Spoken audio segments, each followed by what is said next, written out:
am Sister Marie Teresita Bravo, SFIC, that is, the Franciscan Sisters of the Immaculate Conception. This is not about me. This is about Sister Crescencia Lucero, my co-sister.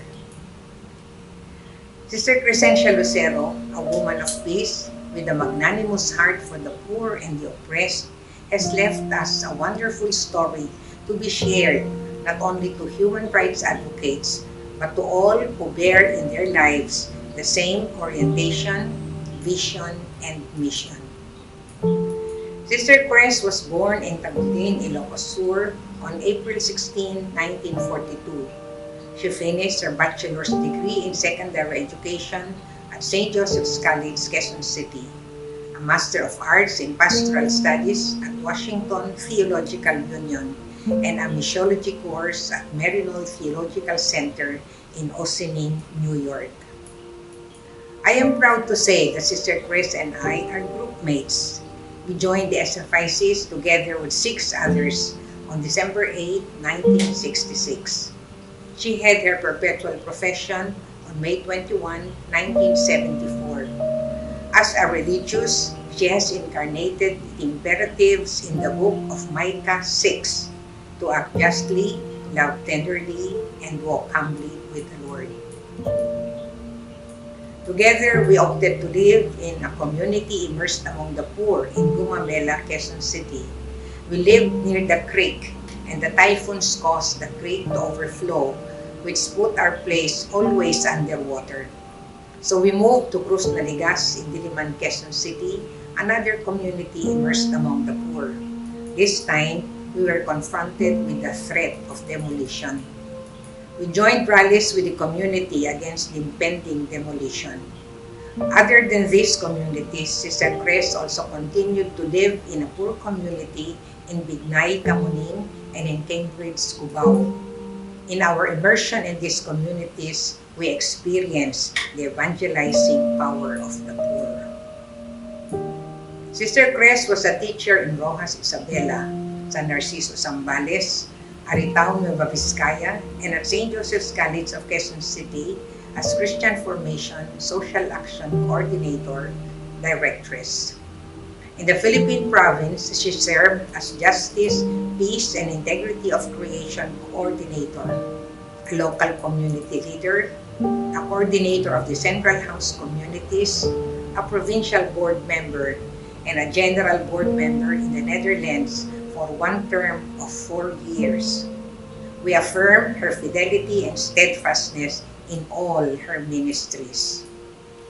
Sister Cres is worth celebrating for her unstinting commitment and work for justice, peace, and integrity of creation.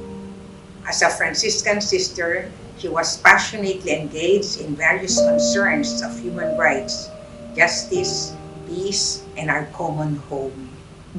She was involved with the workers through education and organization efforts during martial law, the urban missionaries, rural missionaries of the Philippines, the Task Force Urban Conscientization, the Task Force Organization of Church Personnel were recipients of these varied services.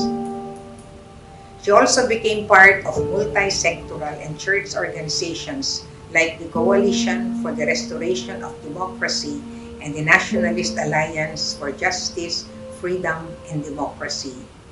After the fall of the dictatorship, she was a convener in the National Peace Builders Movement, which pushed for peace talks between government and the revolutionary forces. She became part of the promotion of church people's rights as a council member. After her general board member stint in the Netherlands, she came back and became the TFDP Executive Director.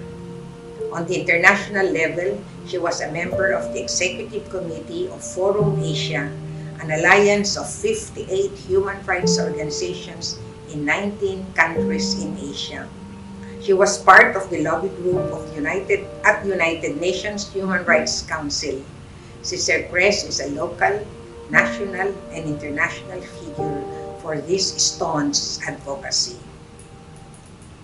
Our congregation, our sisters, affirm her deep commitment in delivering the noble tasks entrusted to her. We are edified by her life of witness and her conviction to spread the gospel values and the Filipino ideals. We uphold her courage and boldness of spirit to stand her ground in the midst of oppositions and heroically defend the rights of the poor, oppressed, exploited, marginalized, victims of injustice, victims of human rights violations in society. Sister Cres is gone, but the seeds of faith, hope, and love, truth, justice, peace, which she has sown, we believe, have borne fruit 100-fold. She had a well-lived life, a purpose-driven life, nurtured in the Eucharist and in prayer.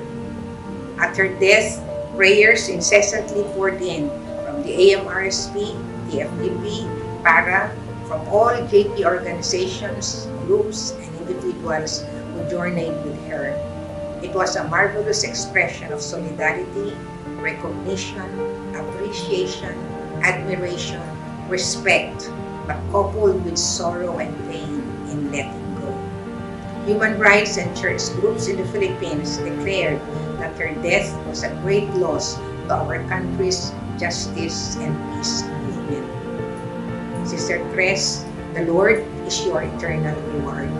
Remember us to the Lord in this time of the pandemic and for the enlightenment of our people in the forthcoming election in the choice of leaders who will serve the best interest of our people and our country.